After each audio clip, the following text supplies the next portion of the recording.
എന്റെ സൂരജേ, എന്താ ലുക്ക്.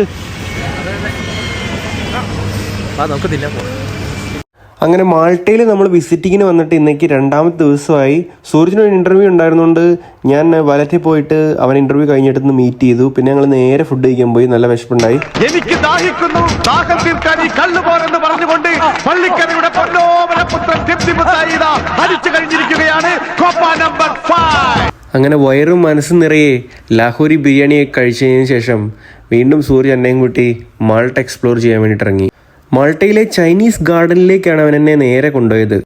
ചൈനയും മാൾട്ടയും തമ്മിലുള്ളൊരു ഫ്രണ്ട്ഷിപ്പിൻ്റെ സിമ്പിളായിട്ട് ക്രിയേറ്റ് ചെയ്തിരിക്കുന്ന ഒരു ഗാർഡനാണിത്. ശരിക്കും പറയുകയാണെങ്കിൽ കൾച്ചറൽ എക്സ്ചേഞ്ചിൻ്റെ ഒരു പ്രതീകമായിട്ട് ചൈന മാൾട്ടയ്ക്ക് കൊടുത്തൊരു ഗിഫ്റ്റാണ് ഈ ഗാർഡൻ. അതിനുശേഷം ഞങ്ങൾ പോയത് സെൻറ്റ് ജൂലിയൻസിലേക്കാണ്, which can be called as a night life hub of Malta. ഇവിടെ വന്ന് പലരോട് സംസാരിച്ചപ്പോൾ എനിക്ക് മനസ്സിലാക്കാൻ കഴിഞ്ഞ എന്താണെന്ന് വെച്ച് കഴിഞ്ഞാൽ വളരെ ബഡ്ജറ്റ് ചുരുക്കി നമുക്ക് താമസിക്കാൻ കഴിയുന്ന ഒരു രാജ്യമാണ് മാൾട്ട. യു കെയിലെ പോലെ അപാരമായ റെൻറ്റോ ടാക്സോ അല്ലെങ്കിൽ യൂട്ടിലിറ്റി ബിൽസോ ഒന്നും ഇവിടെ അധികമായിട്ടാവുന്നില്ല. സ്റ്റഡീസിന് ഒരു ലോ ബഡ്ജറ്റ് കൺട്രിയൊക്കെ നോക്കുന്നവർക്ക് മാൾട്ട ഒരു ബെറ്റർ ഓപ്ഷനായിട്ട് എനിക്ക് തോന്നുന്നു. ബിക്കോസ് ഇവിടെ എക്സ്പെൻസ് എന്ന് പറയുന്നത് വളരെ ലോ ആണെന്ന് ഞാൻ പറയുന്നില്ല, പക്ഷെ നമുക്ക് മാനേജ് ചെയ്യാൻ പറ്റുന്നതാണ്. ബാക്കി കാര്യങ്ങൾ ഞാൻ അടുത്ത വീഡിയോയിൽ പറയുന്നതായിരിക്കും. അപ്പോൾ ശരി, ബൈ ബൈ.